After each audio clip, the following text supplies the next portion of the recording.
Hey, what's going on YouTube? Overcash here. I just wanted to get into the Mossberg 500 home defense and wax rounds. They all go hand in hand in my book. I've got kids. I don't need over penetration, so I use wax rounds. They're birdshot and wax. And I'm also going to go over for people that are a little bit newer to a shotgun that want to use it for home protection. Give you some tips and advice on a good way to fight with a shotgun, good way to fight in close quarters with a shotgun, and how to keep this thing loaded. A lot of people don't think about it. They're in the heat of the moment, they'll just start racking rounds till they run out. Well, that's not a good idea, because the last thing you want to do is run out of rounds and the fight's still going on. So I adopted an old method which was used by the police for many years with revolvers. It's the load to shoot to method. And it's also adopted by shotgun fighters. So what you want to do is load to, or shoot to, load to, shoot to, load to.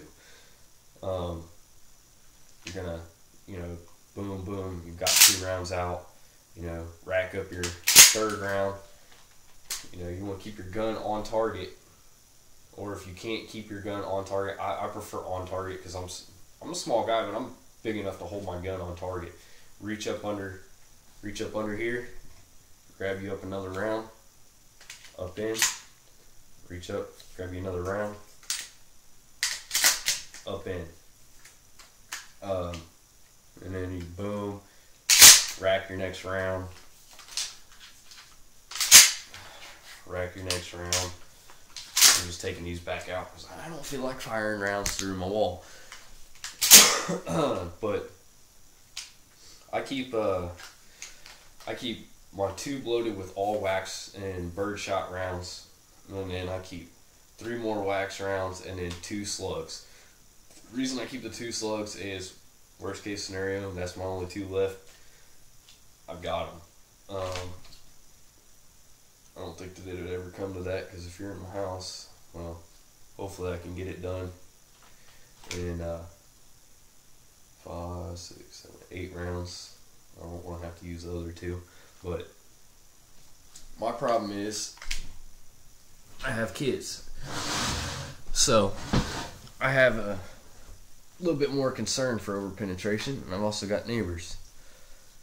I've got next door neighbors, and I've got neighbors across the street, and somebody lives behind me, and I just prefer not to accidentally shoot somebody with an AK round from my house into their house, waking them up or making sure they don't wake up. Prefer not to have that situation come about. So I use wax rounds. And those things are nice. I don't have to worry about punching through my wall too much. It will go through that wall, but once this wax hits a target, it's going to disperse the pellets inside of there, and it's going to go in, and then it's going to start throwing pellets everywhere. So this is going to be really nasty if it hits someone. If it hits something, say it hits drywall or a stud in the wall or whatever, it's going to stop a lot of that momentum, so I'm not shooting through a wall and injuring an innocent bystander or one of my kids or anything like that. It'll really cut down on that. Now, I'm situationally aware as to where my kids are at all times. I make sure that I'm situationally aware of where everyone else is in the house. That way I don't have to worry about that issue. But, I mean, it's still something that sits in the back of my mind, and that's why I decided that I was going to test and use these. They're really nice. They work really well. Like, they penetrate like a slug at first, but then once they start throwing the pellets everywhere, it's a little bit better than shooting a hollow point, I think, because a hollow point only opens up to a certain size, and you got a spinning round that just opens up. This might as well explode in you. It's going in like a slug, And as soon as that wax is all broken up, them pellets are flying everywhere. And these operate on the same principle as you see sand traps or sandbags or a bucket of sand to stop around. Well, say a bucket of sand, alright? You take a round, you shoot a round into a bucket full of sand. That bucket could probably be, 2.5 feet deep. That bullet won't get halfway through there because of granular impact. What granular impact is when you take something and you drop it into that sand, each grain of the sand is pushing on another grain of sand. And when it does that, they're interacting with each other, catching the momentum.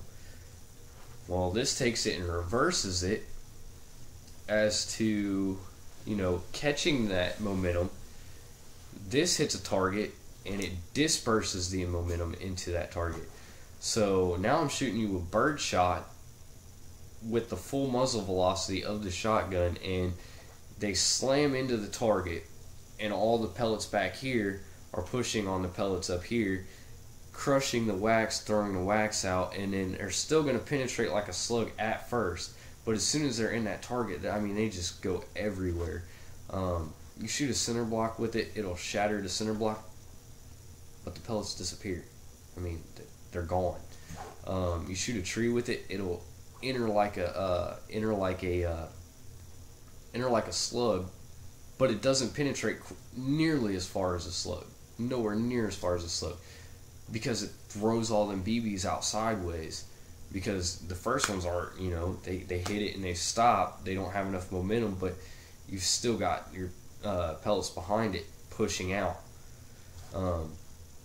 So these are definitely something to look into. I was gonna actually do in this video of how I made these, but I can't find my candles anywhere. We just moved, and I don't know what box they're in. I don't know where they're at.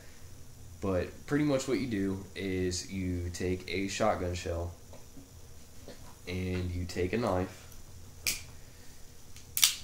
You cut the very top off of the shotgun shell. Now, when you do that, you're going to see the pellets inside of it. And those pellets right there. You just dump them all out.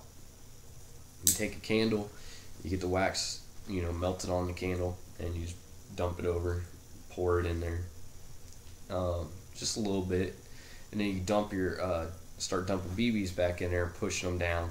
And when you get to the point where you're putting BBs in and pushing them down and you don't have any more wax, dump a little bit more in there. It doesn't take too much. And then put more BBs in and push them back down.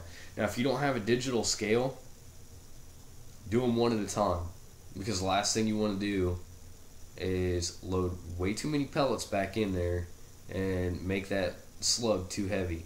So I do them one at a time. I still have a few pellets left over when I'm done, because I put a little bit more wax in there than I do pellets. But if you weren't paying attention and you did, say you took 15, 20 shells and you dumped all the BBs or all the pellets into the same container, you could get a little bit carried away on one or two of them and put too many pellets in there, and then you got a round that's a little bit too heavy for the bore of your shotgun. You end up blowing your shotgun up. So do them one at a time. You should have a little bit of BBs left over. If you've got any left over at all, then you're good, because you're not going over your weight, because you really don't put that much wax in there. But this one I left out so that you could see it. I usually, go over the top of it one more good time with wax. So when I get done, you end up with something like, something like that. You got a nice little wax coating on top. Doesn't really matter either way. This one feeds just as fine as the rest of them I found. But I just want to let you guys know about what I use for a home protection thing, and something to keep myself from having to worry about what's on the other side of the wall. I don't want to have to worry about that. I do have a family, and the last thing I want to do is injure somebody in my family trying to take out somebody that is trying to injure somebody in my family.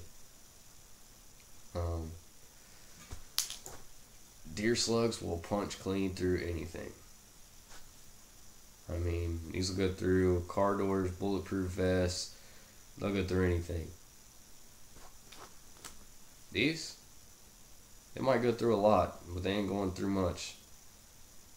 I mean, they'll go through, but like I said, once they hit something, that wax is breaking off, and it's just like shooting birdshot at something. So I just thought I'd let you guys know that. I actually had a request on that, so